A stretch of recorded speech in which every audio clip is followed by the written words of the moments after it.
Oke, jadi di kesempatan hari ini kita akan membahas peluang dari startup ya. Sebelum masuk ke peluang dari startup, terima kasih untuk panitia yang sudah memberikan kesempatan dari saya untuk menjabarkan materi saya. Oke, dari peluang startup, nggak enak kalau kita nggak bahas sebelumnya apa itu dari startup ya. Jadi definisi dari startup itu sering berubah-ubah ya, tergantung zaman, apalagi zaman sekarang itu digitalisasi, jadi banyak sekali berubah. Jadi hal yang saya paparkan di sini definisinya belum tentu akan relevan untuk di kemudian hari karena akan selalu berubah-ubah untuk definisinya. Oke, untuk startup sendiri adalah sebuah organisasi. Jadi seperti biasa organisasi bisnis yang mencari untuk keuntungan dari menjual suatu barang atau jasa. Cuman dia lebih ke scale opportunity-nya. Jadi yang membuat bisa disebut startup itu ada di scale opportunity-nya. Jadi apa sih scale opportunity itu? Scale opportunity itu adalah si startup ini bisa grow 10 sampai ratusan kali lipat atau bahkan ribuan kali lipat, tapi dengan cost yang cukup minim. Jadi cost-nya itu nggak ikutan naik 10 sampai 100 kali lipat. Jadi dia bisa punya scale opportunity yang lebih besar. Cuman seperti yang saya jabarkan tadi, bahwa ini tuh sering berubah-ubah ya. Jadi hal yang saya sabarkan ini masih belum tentu relevan untuk di kemudian hari karena sejatinya startup itu ada kopi kenangan ya yang saat ini mengubah definisi itu menjadi yang dari punya scale opportunity sekarang bisa cuma bisnis model. Startup itu cuma bisnis yang baru mencari jati dirinya, yang masih mencari bisnis modelnya, yang sering pivot segala macamnya buat menemukan bisnis strategi yang tepat. Lalu apakah startup itu perlu teknologi? Sebenarnya enggak terlalu perlu teknologi. Cuman kenapa kebanyakan startup itu di tech company perlu teknologi? Karena tadi ada scale opportunity. Sangat susah sekali untuk memperbesar startup dari 10 sampai ratusan kali lipat, tapi dengan cost yang minim tanpa ada bantuan teknologi. Maka itu kalau kita lihat di saat ini startup itu lebih banyak di tech company. Oke, habis kita membahas dari definisi, kita akan masuk di bagaimana peluang startup di Indonesia. Untuk peluang startup di Indonesia ada beberapa sektor yang saat ini lagi booming di Indonesia. Ada beberapa sektor, ya salah satu yang akan saya sebutkan sih ada 5, yaitu yang pertama adalah fintech. Di sini semua orang lagi ngomongin fintech, semua bank berlomba-lomba untuk membeli bank kecil dan dijadikan untuk sebuah bank digital. Jadi semua bank mulai pivot ke bank digital dan mereka menawarkan free administrasi bulanan, free transfer kemanapun, hingga bunga deposito yang lebih tinggi.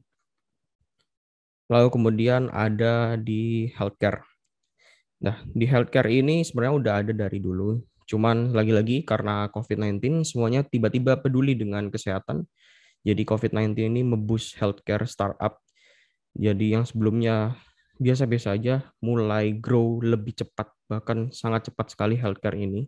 Ada banyak sekali seperti Halodoc dan Alodoc juga banyak sekali ya. Dan yang ketiga yang besar banget dan lagi naik daun adalah e-commerce. Jadi e-commerce ini juga sebelumnya memang sudah sangat besar e-commerce. Cuman lagi-lagi industri ini lebih di-boost ketika ada COVID. Jadi semua orang harus di rumah, semua orang nggak bisa beli barang di offline, semuanya milih online agar lebih aman untuk kesehatan juga.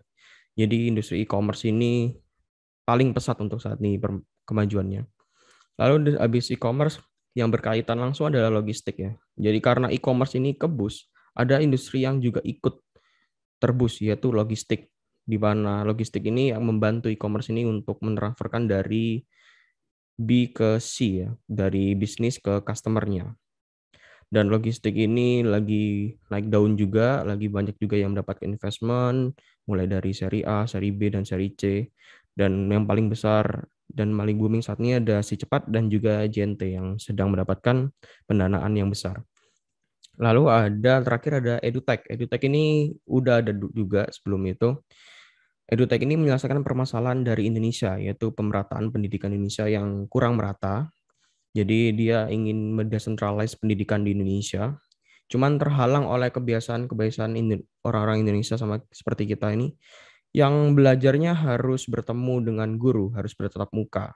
Tapi again, karena COVID ini memboost industri ini, sehingga jadi kita lebih terbiasa belajar online tanpa tatap muka. Jadi edutech ini jauh lebih berkembang di saat COVID. Oke, dan lalu kalau kita lihat peluang, sebenarnya apa sih yang bisa dilihat dari peluang dari startup itu? Untuk melihat peluang dari startup, yang pertama yang kita lihat adalah likuiditas di pasar. Jadi berapa jumlah likuiditas untuk menentukan berapa besar peluang dari startup itu. Untuk sekarang jumlah likuiditas di pasar itu 100 triliun US dollar dan ini bukan angka yang sangat kecil. Ini angka yang besar sekali. Dan dari 100 US dollar ini ada 60% yang dikuasai oleh 17 perusahaan. Jadi ada 17 perusahaan VC yang menguasai dari 100 triliun US dollar ini. Dari 17 ini, ada satu yang sangat besar, dikenal dengan sebutan dengan BlackRock. BlackRock ini menguasai setidaknya sekitar 10 triliun US dollar. Jadi likuiditas pasar yang sangat besar ini membuat startup sekarang mendapatkan pendanaan yang begitu banyak. Lalu ketika semuanya mendapat pendanaan lebih banyak, kenapa banyak startup yang melakukan PHK? Jawabannya adalah karena kita sedang berada di bear market. Jadi market ada dua cycle, yaitu di bear dan bull market. Dan kita nggak akan selamanya di bear market, karena ini itu cycle ya. Jadi ada cycle bear dan juga ada cycle bull. Jadi soon or later kita bakal ada di bull market. Cuman untuk saat ini kita masih berada di bear market. Jadi likuiditas yang banyak itu sedang kembali ke tempat asalnya. Kenapa kita bisa berada di bear market? Jawabannya adalah karena suku bunga yang naik ya. Jadi ketika suku bunga naik, VC akan berpikir ulang untuk memasukkan uangnya dari yang investasi yang beresiko seperti menginvestasikan ke startup. Mereka sedang berpikir kembali untuk memasukkannya ke hal yang lebih aman karena suku bunga juga lagi naik. Jadi mending dia tarik dari startup dan taruh ke tempat yang lebih aman dengan bunga yang sekarang jauh lebih besar, yaitu adalah bond government dan juga deposito bank yang saat ini jauh lebih tinggi dari biasanya karena untuk menekan inflasi. Inflasi ini terjadi karena itu di likuiditas yang sangat banyak, sangat besar, jadi nilai mata uang bergerus, maka itu cara untuk menaikkan nilai mata uang ini harus dinaikkan suku bunganya. Dan visi itu bukan menjalankan uang mereka sendiri, tapi ada uang limited partner. Jadi limited partner itu adalah individu yang memiliki uang yang ingin menginvestasikannya, lalu mereka menaruhnya ke visi, dan visi yang akan memilih untuk apa investasinya. Jadi ketika bear market, yang panik bukan hanya visi, tapi limited partner juga. Karena limited partner juga yang lagi kacau, jadi visi juga harus menyesuaikan. Mereka harus berhati-hati juga dalam menginvestasikan ke startup.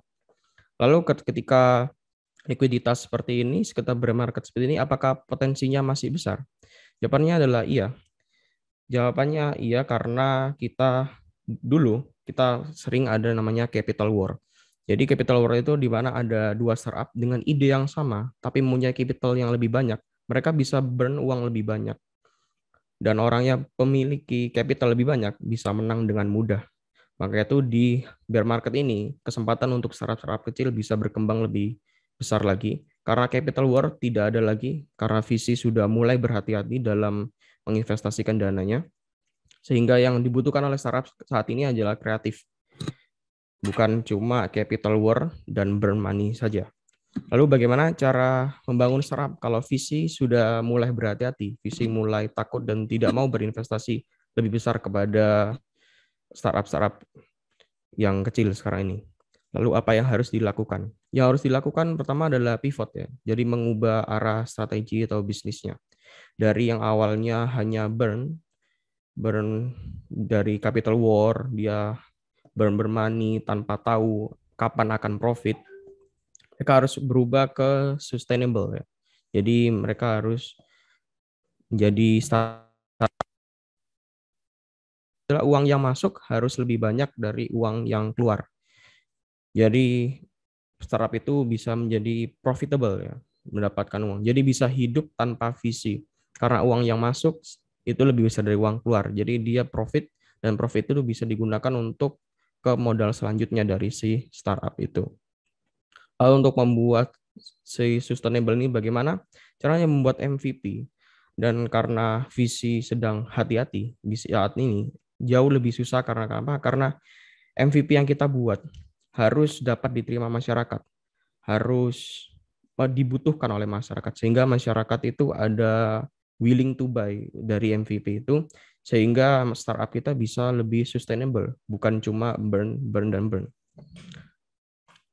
Oke, apa sih yang dilakukan startup ketika mereka mendapatkan suntikan dana? Mereka biasanya akan membuat runway. Jadi seperti ini, runway itu adalah pre-seed, seri A, dan seri B. Jadi mereka akan tulis, misalnya di pre-seed mereka dapat berapa miliar, di seri A dia dapat puluhan miliar, dan di seri B mereka dapat ratusan miliar. Dari setiap pre-seed, seri A, dan seri B mereka rinci apa aja yang akan digunakan dan digunakan untuk apa aja. Dirinci secara detail dan juga ditulis berapa lama perusahaannya akan berjalan dengan uang yang ada dari suntikan visi tadi. Jadi plan yang digunakan apa saja, semuanya ditulis di pre-seed, seri A, dan seri B di runway ini. Lalu sustainable. Sustainable itu apakah memang harus plus ya? Apakah memang harus profit? Sebenarnya jawabannya nggak harus plus ya, nggak harus profit. Minus juga bisa. Tapi yang harus diperhatikan dari sustainable ini bukan cuma profitnya aja, bukan cuma plusnya saja, tapi ada unit economics. Jadi unit economics itu seperti apa sih? Jadi unit economics itu mereka harus bisa memprediksi. Misalnya 1 sampai 2 tahun ini mereka minus, tapi mereka harus bisa memprediksi di tahun yang akan datang mereka akan bisa profit. Dan ini semua disebut dengan unit economic. Jadi harus mengetahui ada apa aja dan berapa tahun lagi baru mereka bisa profit ya. Itu semua disebut dengan unit economic. Lalu dari kesimpulannya, sebenarnya peluang dari startup itu seberapa besar sih? Apakah kecil karena tadi lagi yang saya sebutkan tadi karena visi yang mulai berhati-hati dalam berinvestasi? Jawabannya enggak, ini malah justru lebih bagus untuk startup-startup kecil karena tadi capital war sudah enggak ada. Jadi ini lebih fair ya, jadi lebih fair di mana yang awalnya yang memiliki capital jauh lebih besar itu mempunyai kemungkinan jauh lebih menang. Cuman karena visi mulai berhati-hati, jadi sekarang capital war sudah mulai berkurang. Jadi bagaimana cara mendapatkan peluang itu tadi?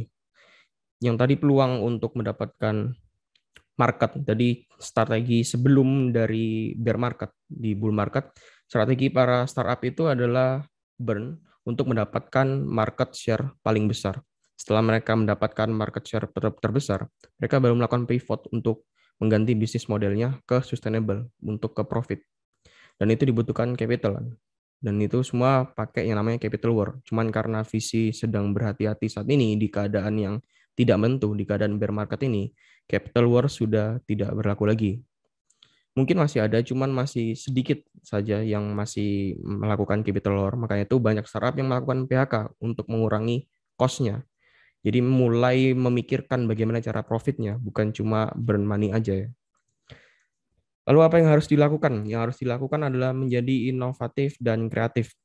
Jadi harus menjadi inovatif dan kreatif di mana produknya itu harus dibutuhkan oleh masyarakat. Di sini yang paling diuji adalah produknya. Di mana yang awalnya produk, mungkin beberapa startup ada yang produknya sebenarnya nggak dibutuhin masyarakat, cuman dia dapat suntikan dana yang besar dari VC. Jadi tinggal burn aja mereka, dan setelah menguasai market baru mereka pivot untuk mengetahui apa benar sih produknya itu dibutuhkan masyarakat ya. Cuman karena sekarang sedang seperti ini, jadi ini saat yang tepat buat menjadi inovatif dan kreatif, di mana produk itu bakal benar-benar diuji. Dan bila memang nggak dibutuhkan oleh masyarakat, startup itu mungkin akan susah ya untuk sekarang karena lagi-lagi ya visi sudah mulai berhati-hati. Dan dari inovatif dan kreatif tadi harus bisa menggenerate uang ya untuk yang tadi sustainable. Jadi pendapatannya memang harus jauh lebih besar daripada pengeluaran ya. Jadi harus sustainable agar tetap hidup tanpa visi. Oke, jadi itu aja yang bisa saya paparkan dari peluang dari startup ini. Mungkin ada yang mau bertanya.